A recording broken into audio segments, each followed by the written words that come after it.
Good morning and welcome to episode 5 of Chandramala Mindful Business Consultancy. And we are currently busy with your business alignment process. And today's session is the external flow of your business. And last week we looked at the internal flow. And now that that is in alignment and you are one with all your various departments and there's a happy harmony amongst each other, we can now start to look at the external flow of your organization.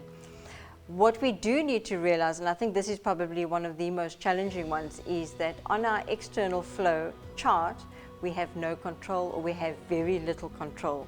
And so here we're looking at your suppliers, your affiliates, your partners, etc., that don't work directly within your organization. They've got their own business, they've got their own management style, they've got their own value system, and they've got their own objectives. And so often to find that alignment between an external company is sometimes a little bit challenging because they operate so differently to what you do. And we look at the actual chart, we look at the list of various suppliers and clients that you have, and we ascertain where is there a block or a challenge. And so we may look and see that there's a personality clash, maybe with somebody within your organization and one of these suppliers, and unfortunately your goods aren't arriving on time, or they come damaged, or your queries aren't being resolved, etc., which then has an implication on your reputation and deliverables. So we have to have a look at a more specific detail when we look at the external flow.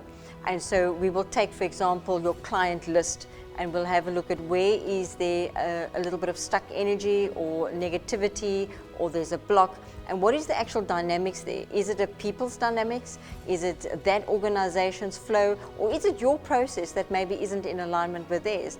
It could also be a value system that perhaps is not in alignment. And so we ascertain, working with the lists and the charts that we have, and through the dialogue process, we ascertain where is this block with which client, and we then, through the dialogue process, we then clear that so that there's more flow. Fundamentally, what we want is, with our suppliers and all our external people, we want a happier, harmonious flow between them so that their business can flourish and our business can flourish. Now, when we start to look at the deliverables of your suppliers, and so external of the actual clients, we look at your suppliers. So we look at maybe the IT systems, we look at the logistics side, etc. There's a lot of elements that play a role. So we look at, for example, what happened with COVID and the violence, etc. A lot of the warehouses couldn't distribute, a lot of the logistics were sabotaged, etc. And so everything came to a halt. And so there's a lot of trauma and a lot of negativity around that, and automatically that will impact your business. And so what we want to do, particularly with the external flows, we want to clear any negativity.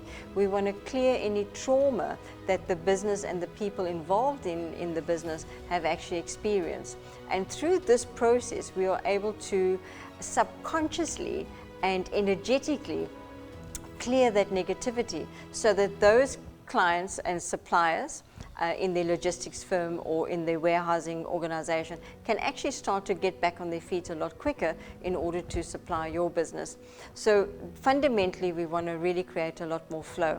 Now, we may take various different approaches there. We may call in somebody from your dispatch department or somebody from your sales department into a process to actually understand the dynamics a little bit more. And so we don't always have the real down to the ground information around what is the actual problem. It normally happens through an individual within that department that works directly either with the client or either with the actual supplier. And so it is really important to understand the real perception and understanding of that scenario and that situation. And so we then take that information and we may then go back to design thinking processes and have a look at what is your context map, what is the progressive curve, what is the Janus curves, and have a look at where do we need to change our approach? Do we need to change our perception? Do we need to perhaps take a different angle, or perhaps do we need to actually change that supplier? And so service delivery and quality of service is fundamentally important, but most importantly is your reputation. And if somebody isn't in alignment with that, the most appropriate way would be to actually have a discussion with them and explain to them the requirements that you have based on your reputation and your value system for your organization. And so having a healthy mindset around how to deal with this can actually help the other organization to grow as well. So the external flows is as complex as the internal, because we're working with different people, different mindsets, different behavior patterns, but also different agendas and different objectives. And so it is very important for us to really harness our influential leadership ability in order to address the problem in the most appropriate way. Fortunately for the life alignment process that we do in the business alignment is we have got the processes here, the vortex mat, etc., to assist you and support you to get that clarity in your mind and to come into peace within yourself, so that you can actually address the challenge and this perhaps a little bit of a confronting situation in the most appropriate way to benefit all. I think the key thing that we need to remember in order to grow businesses is we need to help each other grow. So it's got to always be a win-win for each other. And sometimes some people just need a little bit of a nudge and a reminder of what your value system is. So thank you very much for joining us for episode 5 on the external flow. What I want you to do is to really reflect on what came out of this. There are a lot of emotions and a lot of mind shifts that we need to do. And it's not always our way. It could be somebody else's way that is a better approach to solve the problem. Look forward to seeing you next week. Bye-bye.